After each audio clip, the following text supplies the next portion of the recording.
Psalm 63, a psalm of David when he was in the desert of Judah. You, God, are my God.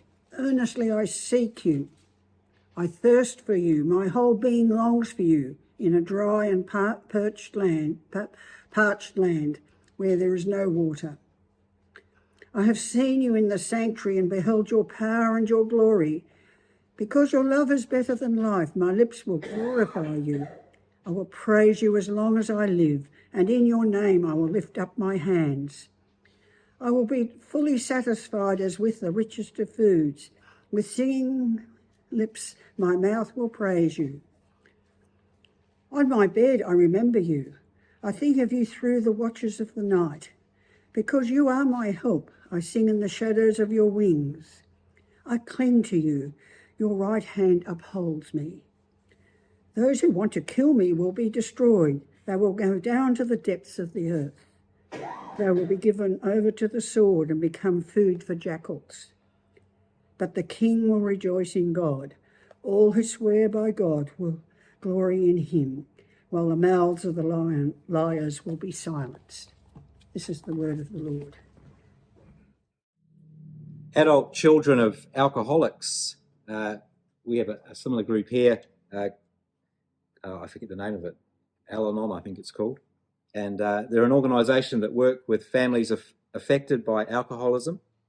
And they identify 3 coping mechanisms children learn in order to survive such a dysfunctional setting. Don't talk, don't trust, and don't feel. And later as adults, these same survivors find themselves incapable of sustaining intimate relationships and must unlearn the pattern of indifference. Christian counsellors suggest that sometimes wounded Christians may relate to God in the same way, reacting against an overly strict upbringing or feeling betrayed by God. They squelch all passion and fall back on a more formal and less personal faith. Philip Yancey says that God can handle anger, blame, and even disobedience. One thing, however, blocks relationship, and that's indifference. In the Bible, it says they turned their back to me and not their faces. That was Jeremiah giving a damning indictment of Israel. In this psalm, we see the depth of a relationship that's possible between a man and God.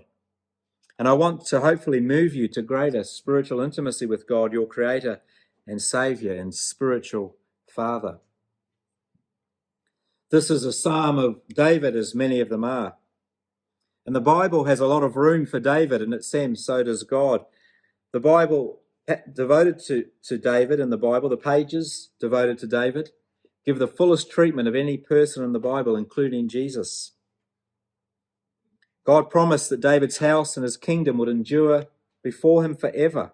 Your throne shall be established forever, he says.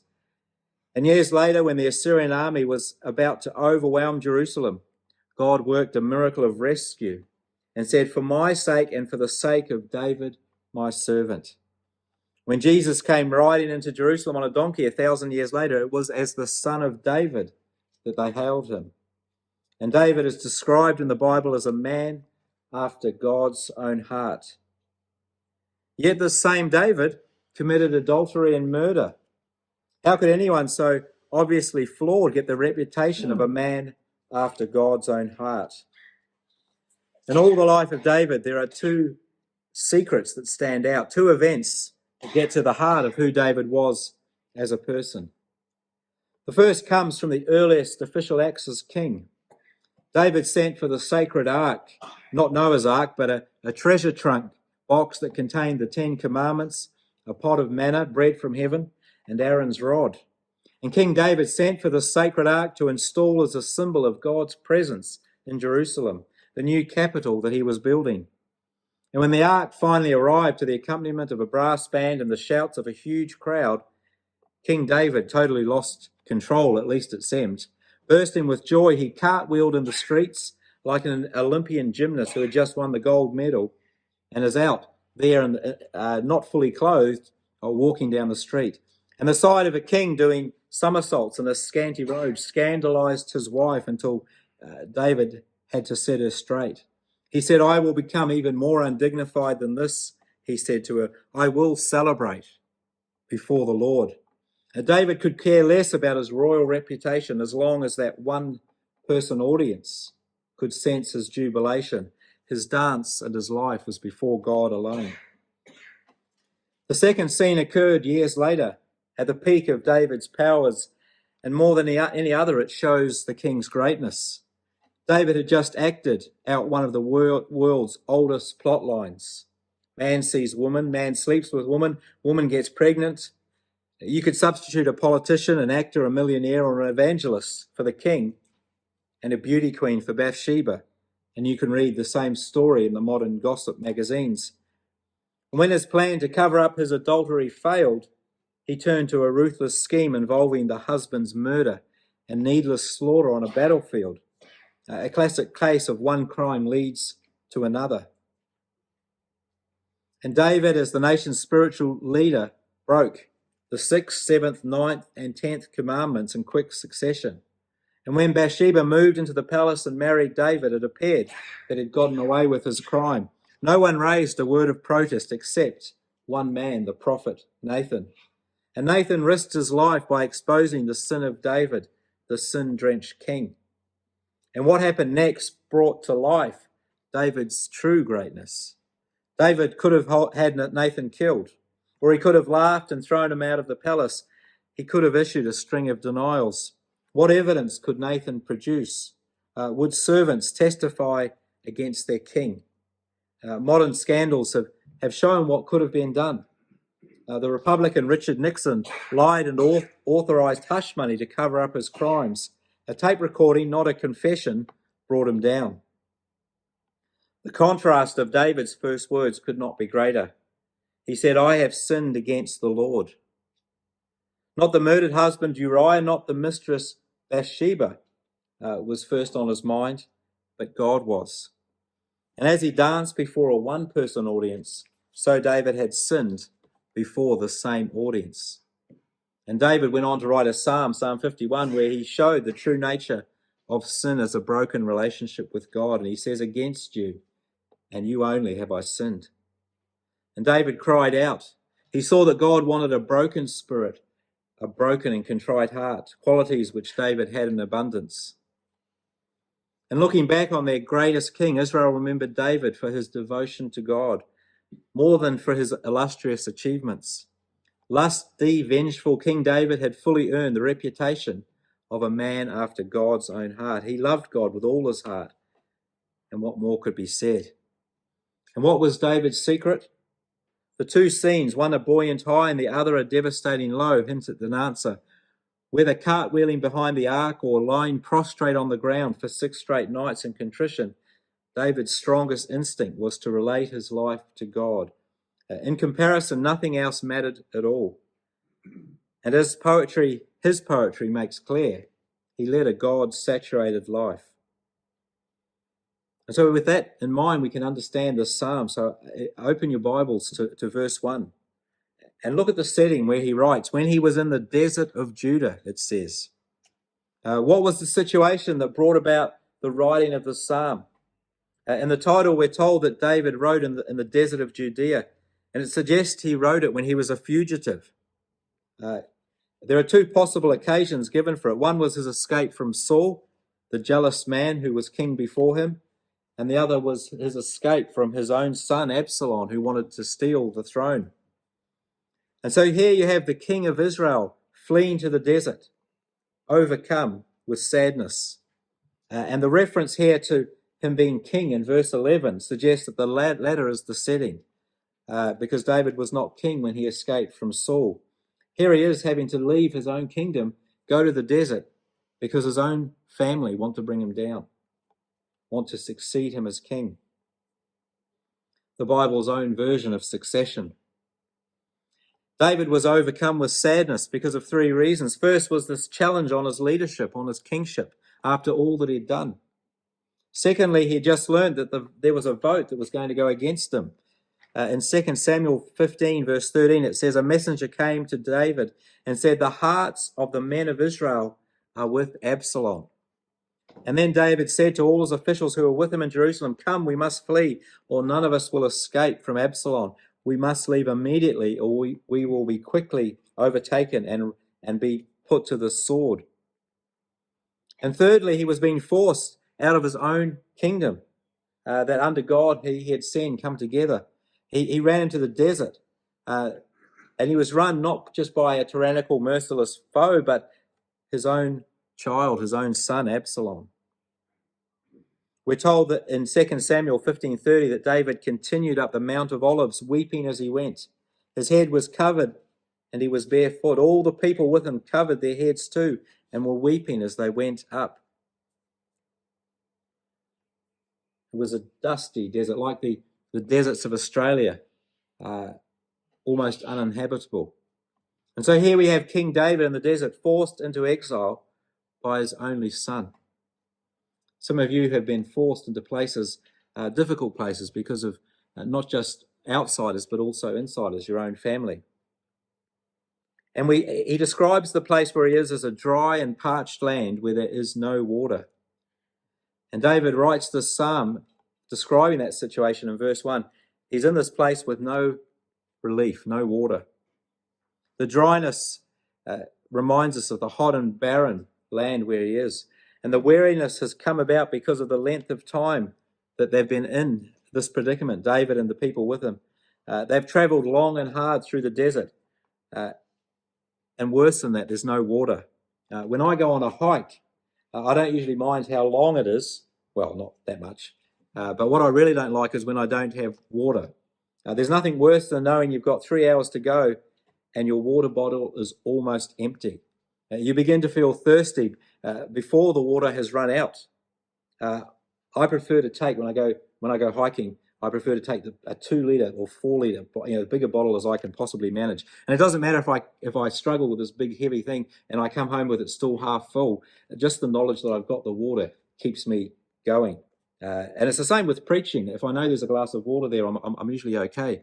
But if I discover that there's no water there, it starts to affect me, and it makes my voice go dry. And it's not so much the dryness that worries David, not even the weariness. The difficulty is that there's no relief. There's no water around them. If my car breaks down or my computer crashes or something interrupts my schedule, I find that God often gets quickly pushed to the margin. It was confessed by John Donne before the pre-technological era. He says, I neglect God for the noise of a fly, the rattling of a coach, the creaking of a door. If ever there was a time it would seem excusable to forget God, if ever there was a time to be distracted by the disaster at hand, surely for David this would be it. But look at his response. His physical thirst doesn't distract him from God. It only reminds him of his need for God, his dependence upon him. And he says, you, God, are my God. Earnestly I seek you. I thirst for you. My whole being longs for you. And the barrenness around him reminds David how little this world can ultimately satisfy. Out in the desert, there was little chance of being obsessed and happy with what the world could offer. And it was in this hour of need that David, knowing the futility and impotence of his surrounding, calls on the Lord. Like the psalmist in Psalm 42, as the deer pants for streams of water, so my soul pants for you, my God. My soul thirsts for God, for the living God. When can I go and meet with God? And when we read of David's longing for God, many of us, me included, are convicted that so often we do not share his passion, his earnest seeking after God. And I suggest to you that one of the reasons for that is that we're quite often indifferent to the world's fallenness. We're often too at home in this world. The world too often is a place where we feel it's not a place that makes us feel spiritually dry and weary and unsatisfied. Instead, this world offers us lots of trinkets and plastic things to excite us. Instead, this world becomes our whole life, and we treat God sometimes like an old-fashioned TV soapy that we turn on for half an hour of familiar faces, but doesn't do much for us, and then we quickly return to the regular world, where for many of us this is our real life. And from this verse, I would ask some questions. Is this world dry and weary and unsatisfying for you because you are earnestly seeking after God? Because you can't help it, because your body longs for God. Your soul thirsts for him in a dry and weary land where there is no real water. Or do you neither seek God nor long for him? Does this world fill your senses so that there is no room for God? You have an emptiness, but you cover it with the busyness or with substances or with fantasy. In this day and age, it is little wonder that fasting is such a powerful discipline for Christians. Fasting, the deliberate holding back from food and water, or fasting from something that has taken hold. Fasting deliberately makes one uncomfortable with this world. If we don't have a strong appetite for God, says John Piper, it's not because we have drunk deeply and are satisfied. It's because we have nibbled so long at the table of the world. Our soul is stuffed with small things that there is no room for the great. If we are full of what the world offers, then perhaps a fast might express or even increase our soul's appetite for God. Done rightly, fasting is saying to God, I want you, and I want you more than food. For my hunger now only reminds me of my spiritual hunger and my longing for you. And so just as David was hungry and thirsty, that drove him to God. And one of the keys to David's strong hunger for God is the heritage of a life lived close to God. And now in the barren setting, David remembers the past. In verse 2, he says, I've seen you in the sanctuary and beheld your power and your glory. What has happened in the past is a strong part of David's hope for the future. David's yearning for God is heightened by the past experience of fellowship, his glorious presence, and the evidence of his faithful love. The psalmist knows in whom he has believed, and he is persuaded that this great God, will deliver him. Can you look back into your past and recount such times of closeness with God? Times when you have been alone, or times when you have been with others, maybe even in this church, and you have a sense of God's power and glory. Those times should be cultivated and remembered with gladness throughout your life. In speaking to Christians who are going through dire circumstances where death is imminent or disaster is overwhelming, what keeps them strong is not so much a magic visitation from God in these times, though God's mercies are new every morning. So often what they rest in is all that has gone before these tragic circumstances. They remember those glorious times in God's presence. Verses and songs they have memorized come flooding back to them. Even death does not overwhelm them. About 20 years ago, I was on Mount Donabuang. It was in the middle of winter, and I was on a rubber tyre. And as I was going down, I lost hold of it, and I went into the air and I came crashing down on my back, accompanied by a cracking sound. And my first thought was I'd broken my back, that I might never walk again. And the next thing I did, almost spontaneously, was to sing songs of praise to God. I could hardly move, but I sang praise to God, not because I was glad to be in this predicament, but because I remembered that I was still conscious of being alive and that my future was in the hands of a great and glorious God. Now, when you press a sponge, if there's something in it, it comes out. And this is not mere theory for David, it's a reality. What he has known of the love of God is better than anything that life has to offer. I love verse 3. He says, because your love is better than life, my lips will glorify you. Even if David were to endure adversity for the rest of his life, he's able to say in verse 4, I will praise you. I am determined to praise you as long as I live. And in your name I will lift up my hands. And in raising his hands, David gives his body its share in worshipping God. As he declares his praise to God in heaven, he lifts his hands to express his offering of praise and openness to God. Raising your hands in worship is not something you do to show how spiritual you are. Neither is it to be avoided because you might be associated with certain excessive people. Rather, if you're comfortable with it, it can be an aid to worship, much the same as closing your eyes in prayer. There are at least 12 instances of people lifting their hands to God in prayer. And as we know, David had long got over the worry of what other people might think when he was before God. And here David lifts his hands, declaring his satisfaction in God. He says in verse 5, my soul will be satisfied as with the riches of foods. Now, if you've had a most marvellous morsel, especially when you've been hungry, and someone brings out just the right food, or even beyond what you expected, you can't help but praise the food. Out comes lightly roasted pink salmon or garlic prawns or steak covered in a delicate sauce when you were expecting mushy silver beet and cheap sausages. And you can't help but praise. It just comes naturally. You can't help but praise it. The praise comes spontaneously as it's set before you. David declares his own satisfaction with God as with the richest of foods, and he cannot keep himself from bursting out in praise. He says, with singing, my lips, my mouth will praise you. There's a tendency in some churches to downplay songs of praise. Some churches treat their singing as if they're around a campfire singing Home on the Range. Others break the monotony of sitting down in a service by getting people to stand up for a song to stretch their legs. Still even worse, and this happens in both traditional and modern services, they get other people to sing for them instead of them singing. So often the singing at the front is so strong that the people just watch as if they're being entertained. Fortunately, I can't do that for you, so you have to sing, otherwise we're lost. I like what Martin Lloyd-Jones said about revival. He said, when the church is not in revival, there's an emphasis upon choirs, and not merely choirs, but paid choirs and paid quartets and soloists in the church, and the congregation just sits and listens, and the choir even does the singing for them. This is quenching the spirit. The goal of singing and song leaders and choirs should be to get the congregation to sing all the more, not as a replacement for that. When the love of God comes upon people or a congregation, they can't help but sing.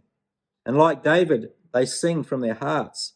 And it's no coincidence that many of the greatest songs we sing from the past came out of times of spiritual revival and refreshing, both personal and corporate.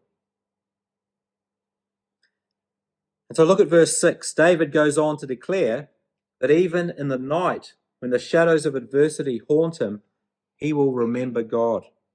He says, on my bed I remember you, I think of you through the watches of the night.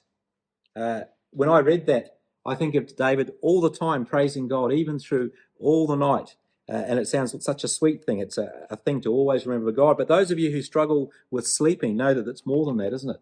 It's not being able to go to sleep. He's restless. He's anxious. He has time for his mind to wander. But instead of just wandering and being frustrated, he clings to God throughout the watches of the night. David, in contrast to the forgetful Israelite nation, remembers God.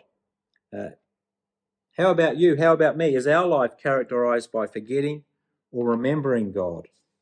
I was reading about a deaf woman who from time to time would ignore her parents' attempts to communicate with her. She would simply close her eyes to shut off the relationship. And it infuriated her parents, who had no way to communicate with her except by signing.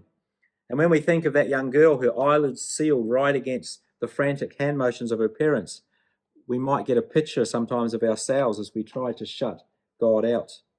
And one way to avoid the forgetfulness is to do what the brother Lawrence suggests in his books, practicing the presence of God. He was a cook in the 17th century monastery, and he wrote this book about practicing the presence of God and how he could be as close to God when he was doing dishes as when he was under a tree, because he was aware of God with him. He said, God does not ask much of us. An occasional remembrance, a small act of worship, now to beg his grace, at times to offer him our distresses, at other times to render thanks for the favours he has given, and which he gives in the midst of your labours, to find consolation with him as often as you can. At a table, in the midst of conversation, lift your hearts at times towards him. The smallest remembrance will always please him. It is not needful at such times to cry out loud. He is nearer to us than we think.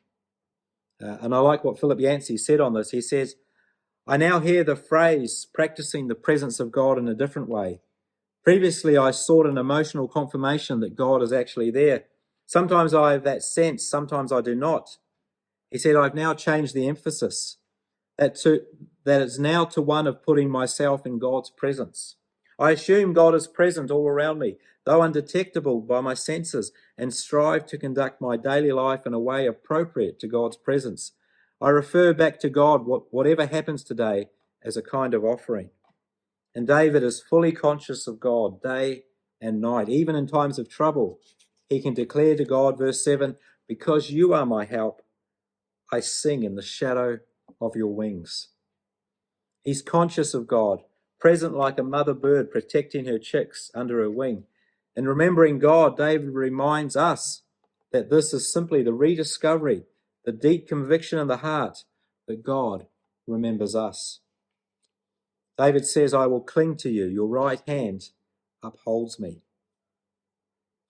And one thing you can't say about David is that he was a privileged monk, writing from a beautiful retreat centre. David's whole life was forged in struggle and opposition. He says and speaks in verse 9 of those who want to kill him. He is the one who reminds us that in the very midst of trouble, there is a God who is our refuge and strength. He is the one who wrote in Psalm 23, you prepare a table before me, not out in the garden, not in a beautiful setting, but in the presence of my enemies. You anoint my head with oil and my cup overflows. And David concludes this psalm knowing that he is in God's hand, and so is the fate of the wicked. He does not need to take matters into his own hands, but he leaves vengeance to God. Whatever is happening now, David declares in verse 11 that the king will rejoice in God, that all who swear by God's name will praise him, while the mouths of liars will be silenced. And so how can we maintain a relationship with God like David had? And let me start with a negative. There is a way to promote God's absence, warns C.S. Lewis. Avoid silence, avoid solitude, avoid any train of thought that leads off the beaten track. Concentrate on money, sex, status, health, political affairs, and above all, on your own grievances. Keep the radio on, live in a crowd, use plenty of sedation. If you must read books, select them very carefully, but you'd be safer to stick to newspapers. Today, we'd probably say the internet. I remember counselling a non-Christian couple who were about to be married, and they said of their own volition that they will not have a TV in view from the dining room table. They saw the times at the table as special times, priceless opportunities to feed their relationship and grow close to each other. They won't remember the detail of every meal they've shared, but they do know that their strong relationship and greater intimacy will be the sum of these small meals together. And now if a couple who do not know God can be this sensible with each other and build a strong foundation and relationship together, surely we can do the same with God. And so can I urge all of you as you approach the new year to examine your timetable and don't add more, but take away some of the dribble and dross so that you can cultivate and treasure and grow in your spiritual relationship with God. Don't get to a ripe old age and look back at the time that you've wasted away from God or turning God off or out of your life. Don't keep going after selfish pursuits while neglecting to give your life and your heart to God. Say with David and live a life to match it, O Lord, your love is better than life. My lips will glorify you. Let us pray.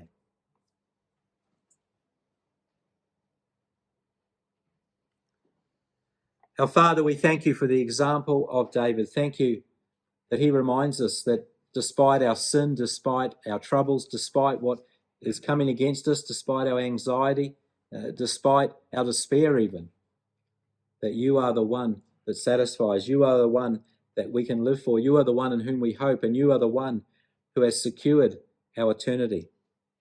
Father, I pray that each of us may live lives that are aware of you, that honour you, that practice your presence, that live in light of who you are, that you indeed would be our vision as we have sung. And Lord, help us to take the time to put things in order so that we might deliberately do so. And we thank you, Lord, that as we come to you, we find that you are there waiting already for us. We thank you, Lord, for your perseverance and patience with us.